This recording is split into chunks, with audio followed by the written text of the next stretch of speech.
there was always the new thing that people have access to that hadn't been there before, and that was the internet. They're very savvy with the internet. They're very good at sending messages, getting messages, sending videos on YouTube.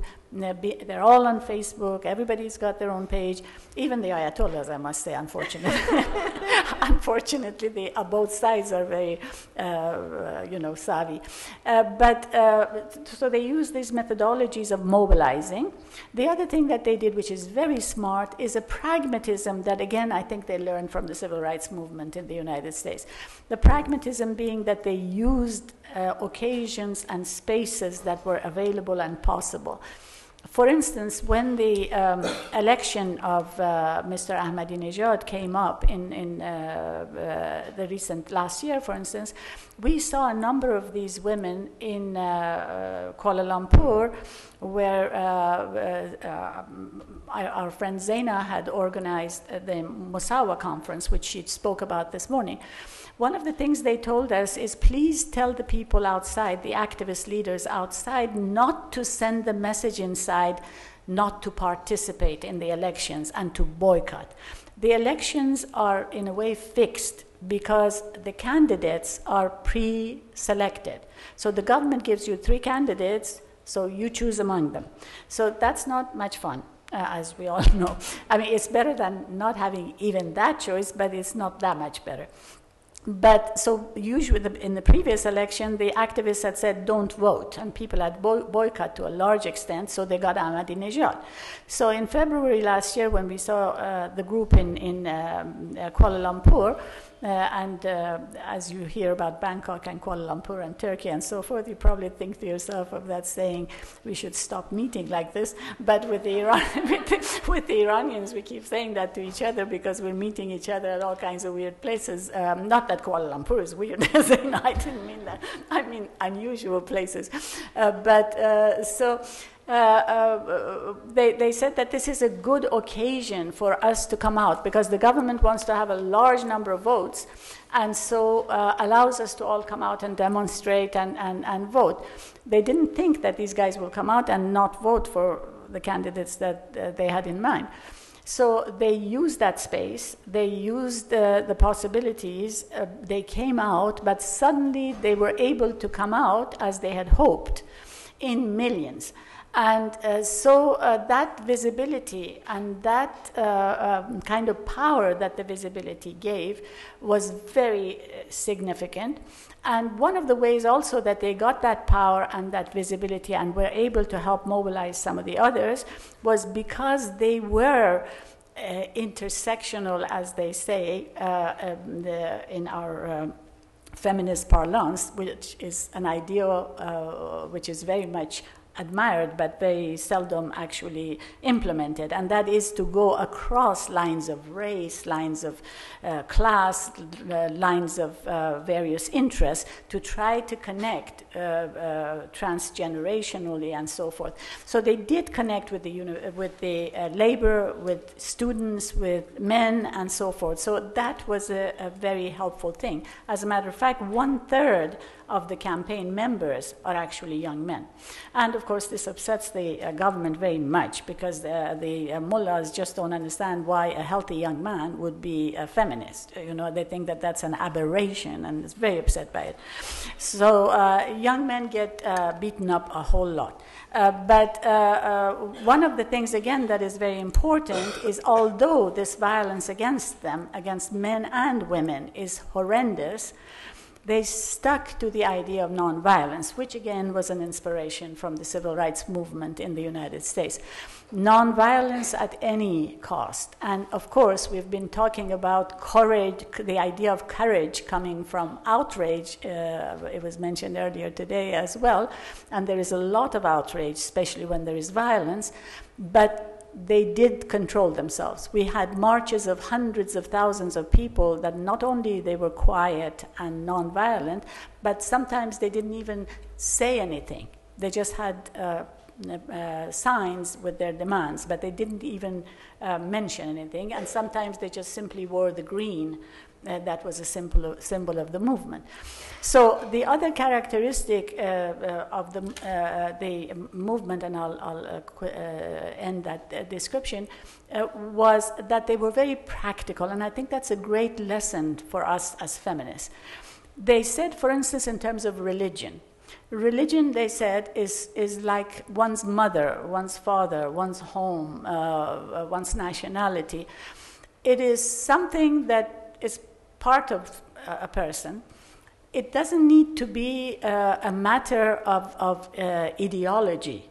So people who believe are perfectly welcome to participate in the demands for justice, and they probably have a whole lot of great ideas from religion to contribute.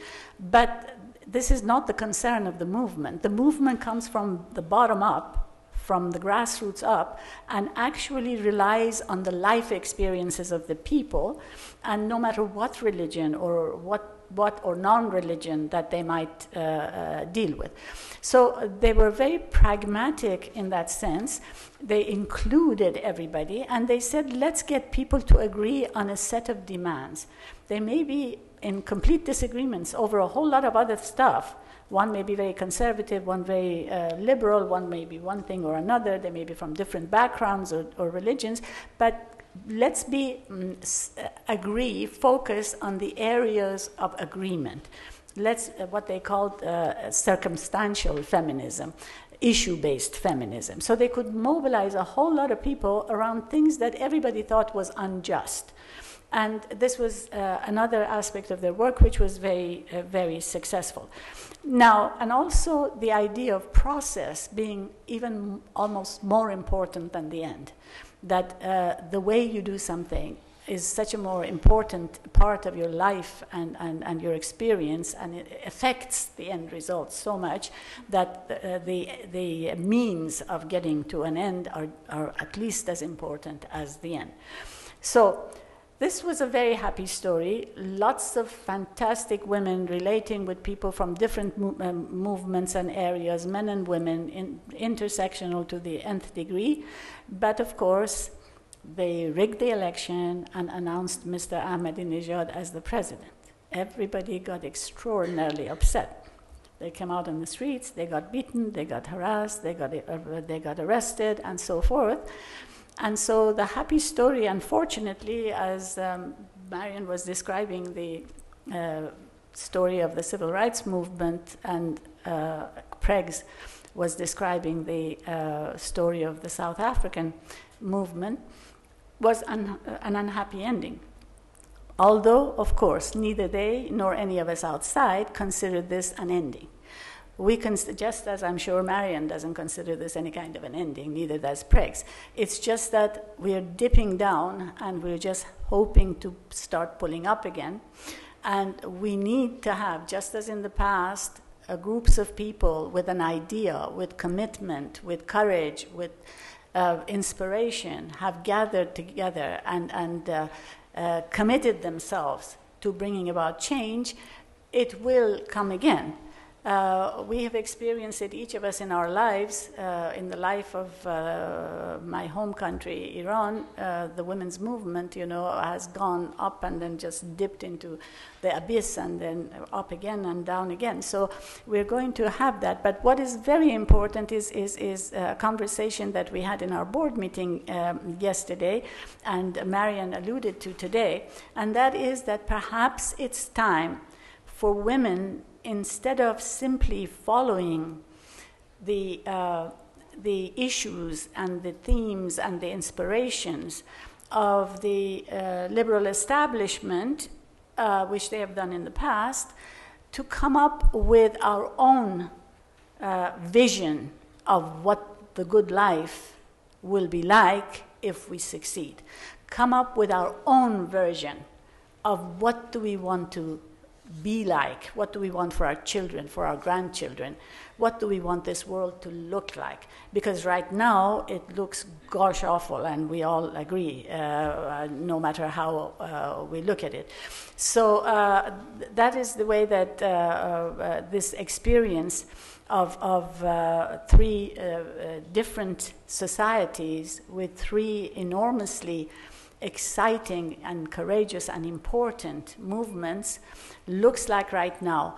The thing that also helps in, and I sum up, is that there is a viral quality, there is a connection that exists and can grow, especially in today's world, between what happens in one part of the earth and what happens somewhere else. They feed each other, inspire each other. Martin Luther King inspires the Iranians. Iranians inspire the Malaysians. Moroccans inspire the others. There is this dynamic interaction. We do have solidarity, and we can build on that solidarity, and we can learn from each other, and we have an unusual opportunity in the age of communication to take the best of our experiences and to take it forward and to work for the good life that we will define. Thank you.